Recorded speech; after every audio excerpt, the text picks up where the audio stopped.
ಇನ್ನು ನಾಳೆ ಎಂದಿನಂತೆ ಮೆಟ್ರೋ ಟಿಕೆಟ್ ದರ ಏರಿಕೆ ಆಗುತ್ತೆ. ಕೇಂದ್ರ ಸರ್ಕಾರದಿಂದ ಅಧಿಸೂಚನೆ ಬಂದಿಲ್ಲ. ಕೇಂದ್ರದಿಂದ ಲಿಖಿತ ರೂಪದಲ್ಲಿ ಇನ್ನೂ ಬಂದಿಲ್ಲ ಅಂತ ಟಿವಿ9ಗೆ ಬಿಎಂಆರ್ಸಿಎಲ್ ಎಂಡಿ ರವಿಶಂಕರ್ ಮಾಹಿತಿ ಕೊಟ್ಟಿದ್ದಾರೆ. ತುರ್ತಾಗಿ ಸ್ಟಾಪ್ ಮಾಡಿ ಅಂತ ಆದೇಶ ಬಂದ್ರಷ್ಟೇ 5% ಅಷ್ಟು ಏರಿಕೆ ನಿಲ್ಲಿಸ್ತೀವಿ. ಇಲ್ಲದೇ ಇದ್ರೆ ನಾಳೆ ಎಂದಿನಂತೆ ದರ ಏರಿಕೆ ಆಗುತ್ತೆ. ದರ ಏರಿಕೆ ಬಳಿಕ ಕೇಂದ್ರದಿಂದ ಸೂಚನೆ ಬಂದ್ರೆ ಎಕ್ಸಾಮಿನೇಷನ್ ಮಾಡ್ತೀವಿ ಅಂತ ರವಿಶಂಕರ್ ಹೇಳಿದ್ದಾರೆ.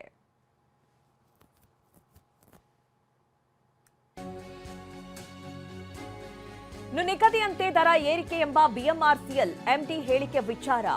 ದರ ಏರಿಕೆ ಮಾಡಿದ್ರೆ ಹೋರಾಟ ಮಾಡ್ತೀವಿ. ಇದು ಬೆಂಗಳೂರಿನಲ್ಲಿ ಸಂಸದ ತೇಜಸ್ವಿ ಸೂರ್ಯ ಅವರ ಎಚ್ಚರಿಕೆ. ಒಂದ್ ಕಡೆ ಬಿಎಂಆರ್ಸಿಎಲ್ ಎಂಡಿ ರವಿಶಂಕರ್ ಅವರು ಯಾವುದೇ ಆದೇಶ ಬಂದಿಲ್ಲ, ಹೀಗಾಗಿ ನಾಳೆಯಿಂದ ದರ ಏರಿಕೆ ಆಗುತ್ತೆ ಎಂದಿದ್ದಾರೆ. ದರ ಏರಿಕೆ ಆದ್ರೆ ಹೋರಾಟ ಮಾಡ್ತೀವಿ ಅಂತ ತೇಜಸ್ವಿ ಸೂರ್ಯ ಎಚ್ಚರಿಕೆ ಕೊಟ್ಟಿದ್ದಾರೆ. ಬಿಎಂಆರ್ಸಿಎಲ್ ಎಂಡಿ ಟಿವಿ9 ಜೊತೆಲಿ ಮಾತಾಡುವಂತ ಸಂದರ್ಭದಲ್ಲಿ ಹೇಳಿದ್ರು, ಇನ್ನೂ ಕೂಡ ಕೇಂದ್ರ ಮತ್ತೆ ರಾಜ್ಯ ಸರ್ಕಾರದಿಂದ ನಮಗೆ ಅಧಿಕೃತವಾಗಿ ಯಾವುದೇ ತರವಾದಂತಹ ಪತ್ರ ಬಂದಿಲ್ಲ. ಎಂದಿನಂತೆ ನಾಳೆ ಬೆಳಗ್ಗೆ ನಾವೇನು ದರ ಏರಿಕೆ ಮಾಡಬೇಕು ಅಂತ ಅನ್ಕೊಂಡಿದೀವಿ ಅದು ಜಾರಿ ಆಗತ್ತೆ ಅನ್ನೋ ಮಾತುಗಳನ್ನು ಹೇಳ್ತಾ ಇದ್ದಾರೆ. ನೋಡಿ, ನಾನು ಮತ್ತೆ ಸ್ಪಷ್ಟ ಮಾಡ್ತೀನಿ. ಈಗ ಕೇಂದ್ರದ ಸಚಿವರು ನಾವು ಈ ರೀತಿ ಸೂಚನೆ ಕೊಟ್ಟಿದ್ದೀವಿ ಅನ್ನೋದು ನಮಗೆ ತಿಳಿಸಿದ್ದಾರೆ. ಮುಖ್ಯಮಂತ್ರಿಗಳು ಯಾಕೆ ಇದ್ರ ಬಗ್ಗೆ ಸೈಲೆಂಟ್ ಆಗಿದ್ದಾರೆ?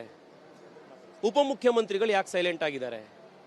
ಅವರು ಕೂಡ ಹೇಳಿ, ನಾಳೆ ಬೆಳಗ್ಗೆಯಿಂದ ಮೆಟ್ರೋ ದರ ಏರಿಕೆ ಆಗುವಂಥದ್ದು ಬೇಡ ಅನ್ನುವಂಥದ್ದನ್ನು ಅವರು ಕೂಡ ಹೇಳಿ.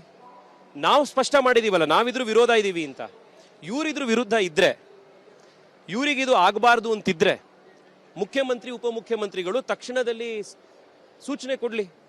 ಅವ್ರು ಯಾಕೆ ಕೊಡ್ತಾ ಇಲ್ಲ? ನಮ್ಮ ಕಡೆಯಿಂದ ಸ್ಪಷ್ಟವಾಗಿ ನಾವು ಹೇಳಿದೀವಿ, ಕೇಂದ್ರದ ಸಚಿವರು ಇದ್ರ ವಿರುದ್ಧ ಇದ್ದಾರೆ, ಸೂಚನೆ ಕೊಟ್ಟಿದ್ದಾರೆ, ನಾವು ಬೇಡ ಅಂತ ಹೇಳಿದೀವಿ ಅಂತ. ಇವರು ಹೇಳಿ. ಈಗ ಕೇಂದ್ರದವರು ಬೇಡ ಅಂದು ಅವಾಗ ರಾಜ್ಯದವರು ಬೇಡ ಅಂದ್ರೆ ತಿರ್ಗಾ ಇವ್ರು ಬಿಎಂಆರ್ಸಿಎಲ್ ಅವರು ಜಾಸ್ತಿ ಮಾಡಿದ್ರೆ, ಇಲ್ಲ ಇವ್ರು ಯಾರದ್ದು ಮೇಲಧಿಕಾರಿಗಳು ಮಾತು ಕೇಳ್ತಾ ಇಲ್ಲ ಅಂತ, ಇಲ್ಲ ಯಾವುದೋ ಭೂತ ಪ್ರೇತ ಬಂದು ಇದನ್ನ ಜಾಸ್ತಿ ಮಾಡ್ತಾ ಇರಬೇಕು ಅಂತ. ಎರಡರಲ್ಲಿ ಒಂದೇ ತಾನೇ? ನಾಳೆ ಬೆಳಗ್ಗೆಯಿಂದ ಮತ್ತೆ ದರ ಏರಿಕೆ ಮಾಡ್ಲಿಕ್ಕೆ ಮುಂದಾಗ್ತೀವಿ ಅನ್ನೋ ಮಾತುಗಳನ್ನು ಹೇಳ್ತಿದ್ದಾರೆ. ಒಂದು ವೇಳೆ ದರ ಏರಿಕೆ ಏನಾದರೂ ಆಗುವಂಥದ್ದೇ ಆದರೆ ತಮ್ಮ ಮುಂದಿನ ಹೋರಾಟ ನಡೆ ಏನು ಸರ್? ಜನಜಾಗೃತಿಯನ್ನು ಇನ್ನೂ ಮಾಡ್ತೀವಿ. ಇದನ್ನ ನಾನು ಒಂದು ವರ್ಷದಿಂದ ಹೇಳ್ತಾ ಇದ್ದೀವಿ.